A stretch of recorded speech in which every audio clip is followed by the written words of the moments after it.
खगे च सुरेन्द्रे च कौशिके पाद संस्पृशि निर्विशेष मनस्काय श्री वीरस्वामिने नमः। आर्हत वाङ्मय में कहा गया है, एविन्द्यत्थाय मनस्स अत्था दुःखस्य हेतुं मनुयस्य रागिणो ते चैव थोवंपि कया इ दुःखं न वीयरागस्य करन्ति किंचि। हमारी दुनिया में दुख है क्योंकि कितने लोग आर्थिक दृष्टि से कमजोर होने के कारण दुख भोग रहे हो सकते हैं। कितने लोग शारीरिक अस्वास्थ्य के कारण कष्ट भोगते हुए हो सकते हैं। कितने लोग पारिवारिक असामंजस्य के कारण पीड़ा भोग रहे हो सकते हैं और कितने लोग अपने आवेश आवेग आदि के कारण डिप्रेशन जैसी स्थिति के कारण मानसिक कष्ट भोग रहे हो सकते हैं। शास्त्र में कहा गया, जम्मम दुखम जरा दुखम रोगाय मरणानिय अहो दुखो हु संसारो दत्त की संति जंतवो आश्रय। जन्म दुख है, बुढ़ापा दुख है, बीमारी दुख है, मृत्यु भी दुख है। कितने दुख संसार में हैं। अब दुख है तो अगला प्रश्न होता है कि दुख का कारण क्या है, दुख पैदा क्यों होता है। दुख का भी हेतु है। सामान्यतया कोई भी कार्य कारण के आधार के बिना नहीं होता। कार्य कारण का सिद्धांत है। कोई कार्य हुआ है तो पीछे कोई कारण भी है। घड़ा बना हुआ तैयार है, एक कार्य है कि घड़ा बना हुआ है, तो कार्य के पीछे कारण भी है। मिट्टी कारण है, घड़े का निर्माता निर्वर्तक कारण है। सहायक साधन जिनके सहयोग से घड़ा बनता है वे भी कारण है। तो कारण हुआ था तो कार्य हो गया। तो दुख भी एक कार्य है। अब दुख का कारण क्या है।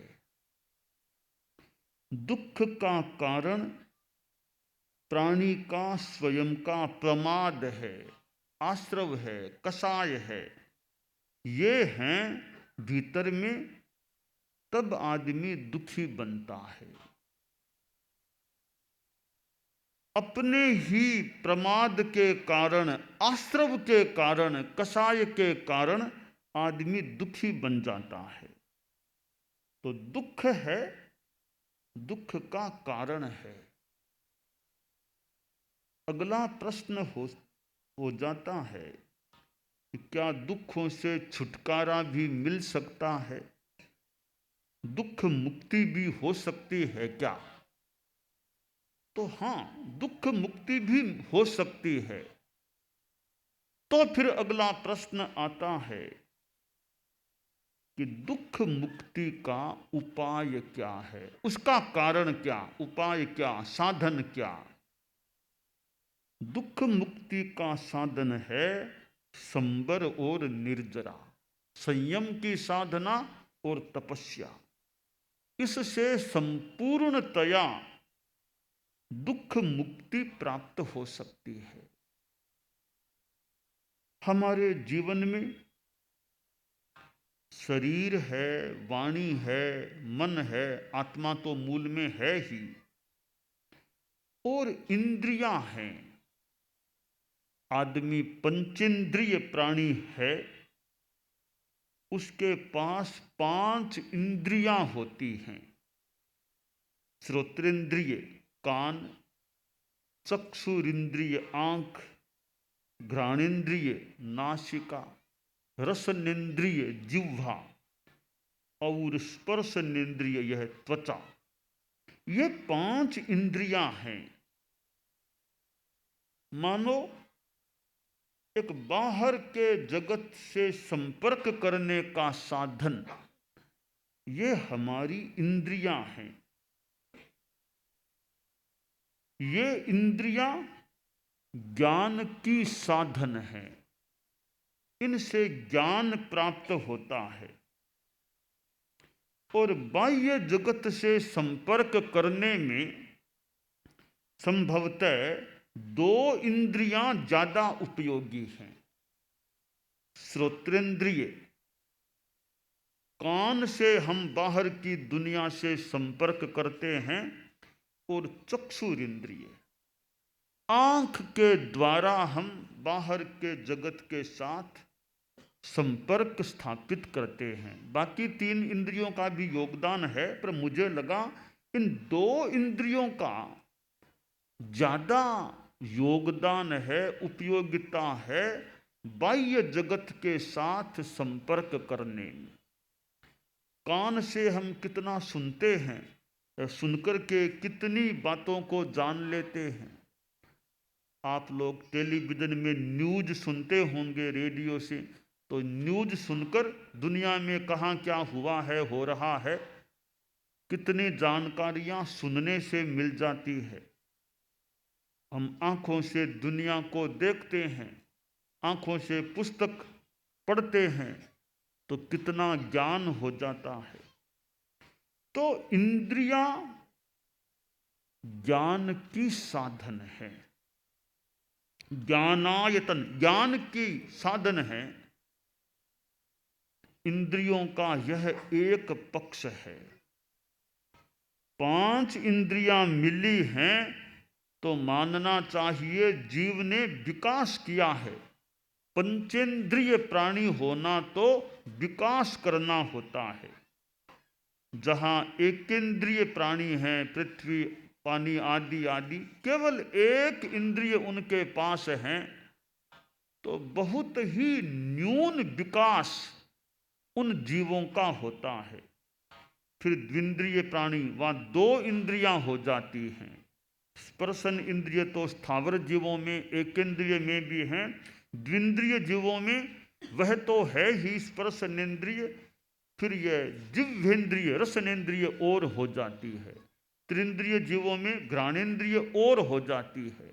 चतुरिंद्रिय जीवों में चक्षुरिंद्रिय और होती हैं, और पंचेंद्रिय जीवों में श्रोत्रेंद्रिय भी हो जाती हैं। जिस जीव के पास श्रोत्रेंद्रिय है, इसका मतलब वह पंचेंद्रिय प्राणी ही है, न चतुरिंद्रिय है, न त्रिंद्रिय है, न और कुछ। वो पंचेंद्रिय ही प्राणी है जिसके पास कर्ण शक्ति, श्रवण शक्ति, श्रोत्रेंद्रिय की शक्ति होती है। हम इंद्रियों से ज्ञान प्राप्त करते हैं, तो इंद्रियों का एक दूसरा पक्ष भी है, वह है कि भोगायतन। इंद्रियां भोग की साधन भी बनती है। अपने अपने विषयों का, शब्द रूप गंध रस स्पर्श, अपने अपने विषयों का, श्रोत्रेंद्रिय शब्द का, चक्षुरेंद्रिय रूप का, घ्राणेन्द्रिय गंध का, रसनेन्द्रिय रस का, भोजन आदि के द्वारा, और स्पर्शनेन्द्रिय स्पर्श का भोग भी करती हैं। तो ये 2 विभाग, 2 कार्य इंद्रियों के हो गए। एक ज्ञान प्राप्ति और दूसरा भोग सेवन। आदमी को चाहिए कि वह भोग सेवन का संयम करने का प्रयास करे। आदमी खाता है तो यहां चिंतन का विषय है कि क्यों खाता हूं। तन के लिए भोजन है या भोजन के लिए तन है? शरीर के लिए भोजन करना है या भोजन के लिए मेरा शरीर है? यह चिंतन हमारा स्पष्ट रहे कि मेरा तन भोजन के लिए नहीं है। तन को टिकाए रखने के लिए, चलाने के लिए मुझे भोजन करना होता है। तो यह दृष्टिकोण स्पष्ट हो जाए कि मैं भोजन के लिए पैदा नहीं हुआ हूं, भोजन मेरे लिए है, उसका उपयोग करना है। आप लोग गृहस्थ हैं, धन भी अर्जित करते हैं, तो यहां भी चिंतन का विषय है कि जीवन के लिए धन है या धन के लिए मेरा जीवन है। यहां चिंतन यह स्पष्ट हो जाए कि मेरा जीवन धन के लिए नहीं, यानी जीवन के लिए धन चाहिए, धन के लिए मैं नहीं जन्मा हूं। तो धन एक साधन है, मेरा साध्य नहीं है। भोजन एक साधन है, वो मेरा साध्य नहीं है। तो साधन को साध्य का स्थान, साध्य का दर्जा नहीं मिलना चाहिए। साध्य बड़ा होता है, मुख्य होता है, साधन उसको प्राप्ति का एक माध्यम बनता है। तो मूल मूल है, शाखा शाखा है। तो साध्य मूल है।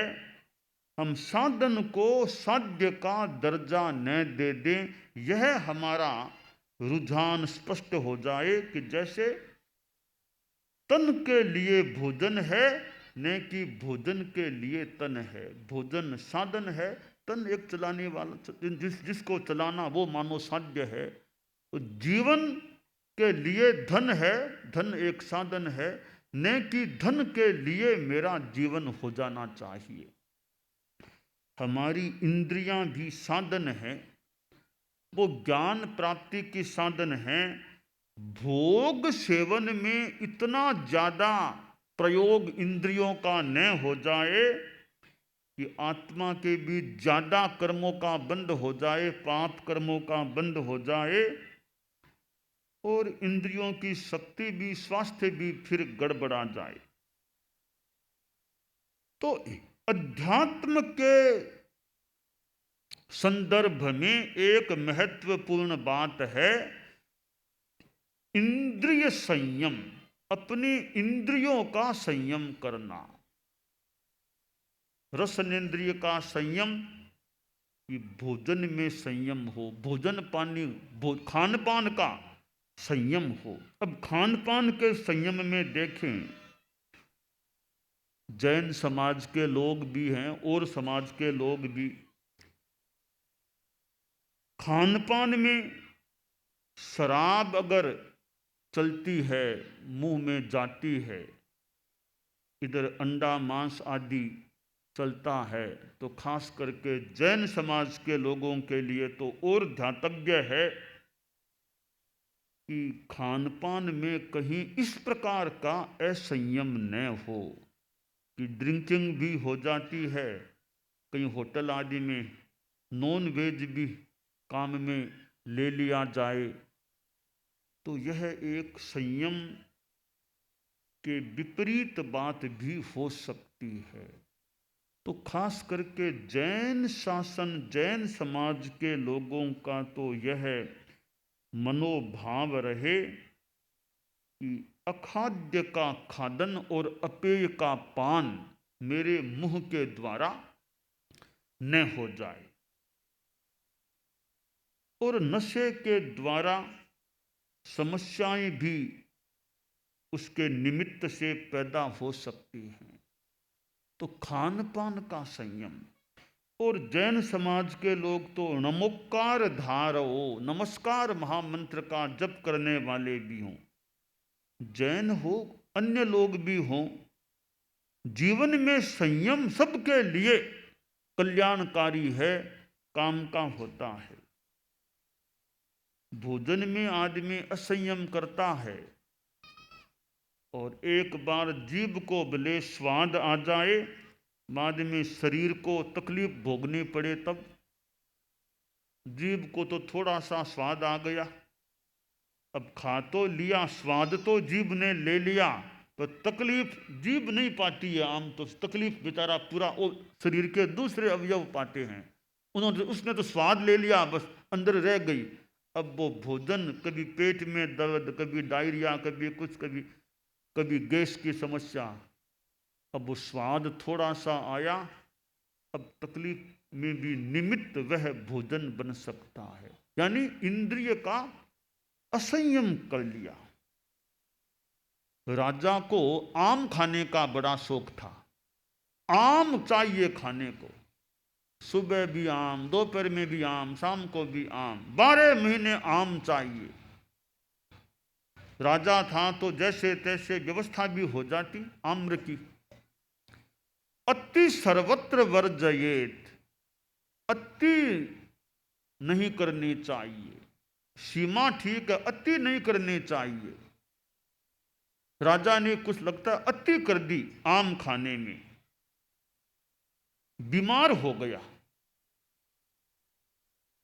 वैद्यों को बुलाया गया, राज वैद्य भी आया, राजा को देखा, मंत्री आदि पास में बैठे थे, तो वैद्य बोला कुछ गड़बड़ तो हुई है, कोई चिंता वाली बात नहीं है, मैं एक पुड़िया दूंगा, बस एक ही पुड़िया दूंगा, राजा जी ठीक हो जाएंगे।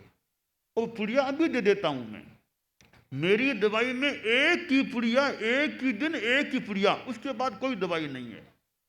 तत्काल दवाई बनाई, पुड़िया बनाया, लो महाराज ये पुड़िया आप अभी मेरे सामने ही पानी से ले लो, आप ठीक हो जाओगे। राजा ने वो दवाई ली, आधा घंटा में राजा ने अब मेरे ठीक है, अब स्वास्थ्य ठीक लग रहा है।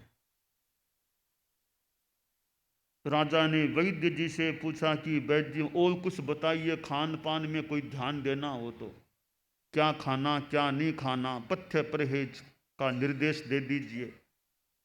वैद्य बोला निर्देश तो मैं क्या दूं, निर्देश तो देने वाले आप हैं, राजा आप हैं, मैं तो निवेदन करने वाला हूं, निवेदन कर दूंगा, आप बताइए क्या। कि महाराज और कोई पथ्य परहेज की बात मेरी ओर से नहीं है, एक ही बात है, इस क्षण के बाद आम कभी मत खाना, बस आम छोड़ना पड़ेगा, और आप जो रुचि हो आप खाइए, कोई दिक्कत नहीं, आम कभी नहीं खाना, यह दास का निवेदन है, वैद्य होने के नाते निवेदन है। कहाँ वैद्य जी ध्यान रखूंगा, आम नहीं खाऊंगा। आम खाना बंद कर दिया राजा ने। एक दिन कोई राजा घूमने के लिए गया और कोई आम का बगीचा आ गया, तो राजा विश्राम के लिए वहां बैठा और एक आम टूट करके राजा की गोद में आ गिरा। आम को देखा और वो पुराना प्रेम प्रीति थी राजा की, तो आम के साथ वो प्रेम जागा। राजा ने आम को हाथ में लिया, पास में मंत्री था, बोला महाराज आम मुझको दीजिए, आम मुझे दीजिए, आप मत रखिए। अरे मंत्री हाथ में लेने में क्या दिक्कत है, थोड़ा सूंघना शुरू किया कि महाराज महाराज, अरे सूंघने में कौन सा दोष है, खाना नहीं है ना, सूंघने में क्या दिक्कत है, मैं सूंघता हूं आम को। अब सूंघते सूंघते नाक मेरे मुंह में कितना फर्क, कितना फासला है, सूंघते सूंघते राजा ने आम के मुंह भी लगा दिया। जिस गांव जाना नहीं उसका नाम भी क्यों पूछना, उसकी दूरी भी क्यों पूछना, तो खाना नहीं आम फिर क्यों हाथ में लेना, क्यों मुंह नाक के पास ले जाना। मुंह लगा लिया और थोड़ा आम का रस पेट में चला गया। मंत्री ने आम को छीना और फेंक दिया, तो राजा को महल में ले गया। आधा घंटा हुआ और फिर राजा के बेचैनी शुरू हो गई। राजा बोले मंत्री स्वास्थ्य का ध्यान देने वाले सेवकों को बताओ कि व्यवस्था करे, मेरे तो बेचैनी हो रही है। मंत्री ने सेवकों को सूचना दी, खुद ने भी ध्यान दिया कि महाराज वैद्य जी को बुलाते हैं। राज वैद्य को बुलाया गया। वैद्य जी आए। महाराज प्रणाम। कोई तकलीफ और कोई तकलीफ हो गई क्या? कि वैद्य जी तकलीफ तो वही वापिस हो गई जो पहले होती थी। वैद्य बोला आत्मविश्वास के साथ कि वो तो तकलीफ कैसे हो सकती, अगर आप आम नहीं खाते हो तो वो तकलीफ तो हो नहीं सकती। एक पुड़िया मैंने दे दिया, सारे दरवाजे बंद कर दिए उस बीमारी के। तो कि वैद्य जी तकलीफ तो हो गई। नब्ज को देखा वैद्य जी ने, तो महाराज आपने आम कुछ लिया था क्या? कि वैद्य जी थोड़ा सा रस तो मुंह में गया था। कि महाराज बस नमस्कार है, अब मुझे माफ करो, आप क्षमा मांगता हूं आप, मेरे पास कोई दवाई नहीं है। मैंने पहले ही कहा था अहम कभी मत खाना। वैद्य जी बैठे थे, देखते देखते राजा का प्राणांत हो गया। अब ये इंद्रिय का असंयम राजा ने किया, जिह्वेंद्रिय का असंयम किया, परिणाम आ गया। खैर, हमें अपने इंद्रियों का संयम करने की साधना का प्रयास करना चाहिए।